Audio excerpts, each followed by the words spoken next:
What's going on, everybody, and welcome to Rock and Roll True Stories. Don't forget to hit the bell notification icon to be notified every time I put out a new video on my channel.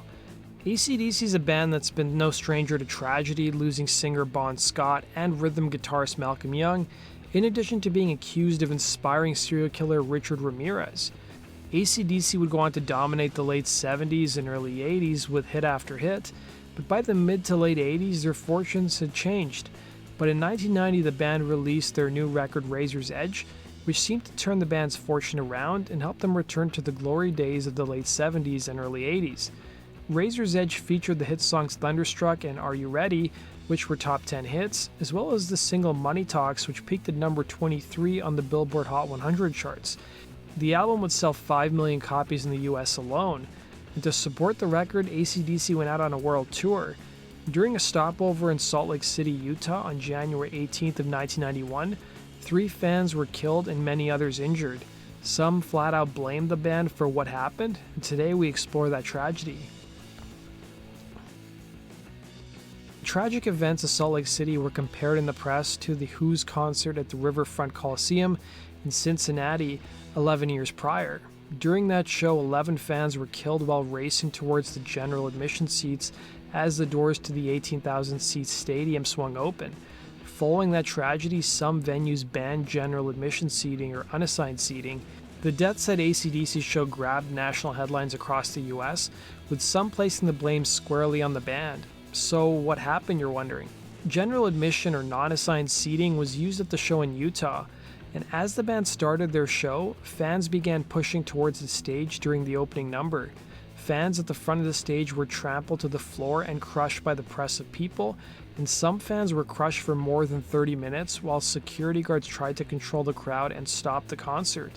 The security guards at the venue tried to signal to the band to stop their show, but it would take minutes and minutes for the band to realize what was happening.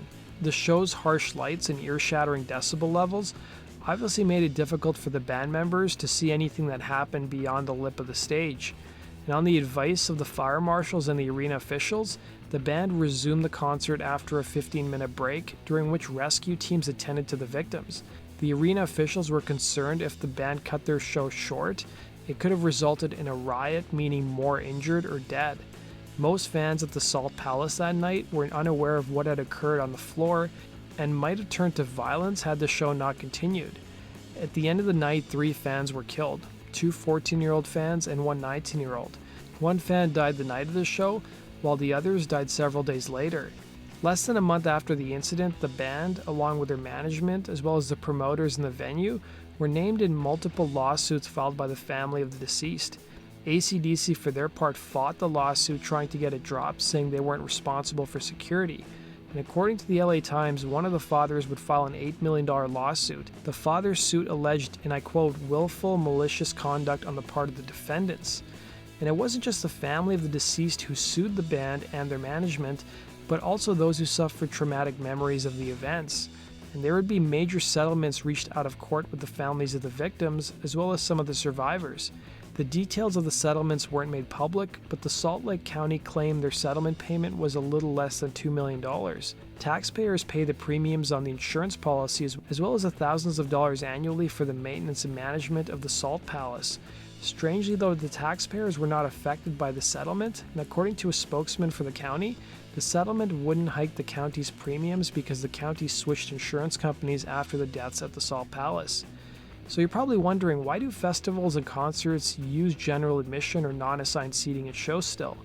Well, some bands require it in their contracts. One reason bands ask promoters to set up their shows festival style is because it brings them closer to a more rabid audience. The Scorpions, for example, asked in 1991 for festival seating in every market that hosted their tour.